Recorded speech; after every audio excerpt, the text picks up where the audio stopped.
মানে মোৰ কি হৈছিলে 2021 চনত এপ্ৰিল মাহৰ পৰা মানে চাকৰি নামত মানে তেওঁলোকে দুজনী মাইকীয়ে পইচা লৈছিলে। এজনীৰ নাম গায়ত্ৰী বেজবৰুৱা আৰু এজনীৰ নাম হ'ল জ্যোতিমা শইকীয়া।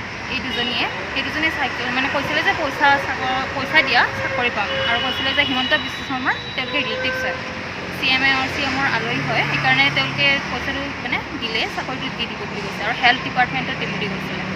আৰু কৈছিলে যে মানে লাহে লাহেকৈ তোমালোকে দিয়া যিখিনি পাৰা, আৰু মই জল্দি দিম। কিন্তু এতিয়া 4 বছৰ হৈ গ'ল আৰু মোৰ মা দেউতাও মানে ঢুকালে।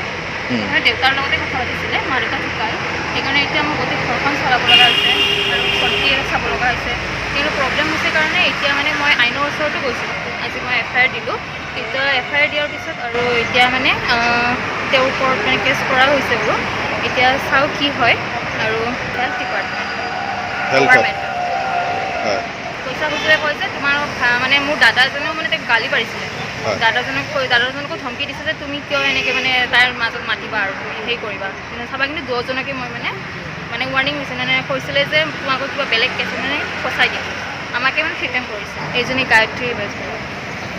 এতিয়া সেইকাৰণে কেছটো পইচাটো লাগে, কাৰণ তেওঁলোকে বহুত মানুহৰ পইচা খাইছে ন, বহুত, আৰু মানে সেনেকৈ কিমান মানুহৰ মোৰতো খাইছে আৰু বেলেগৰ খাব নালাগে যাতে, সেইটোৰ ওপৰত সেইকাৰণে মই আজি তেওঁৰ ওপৰত কেছ দিছোঁ, আৰু বেলেগ হ'ব নালাগে চাব, মানে সেইখিনি কামটো সকলোৰে ভাল হ'ব লাগে ন। ইমান পইচা মানে হেৰি হৈ পেলাই কৰা গৈছে, পইচা মানে দেউতাৰ কষ্টৰ পইচা হয়।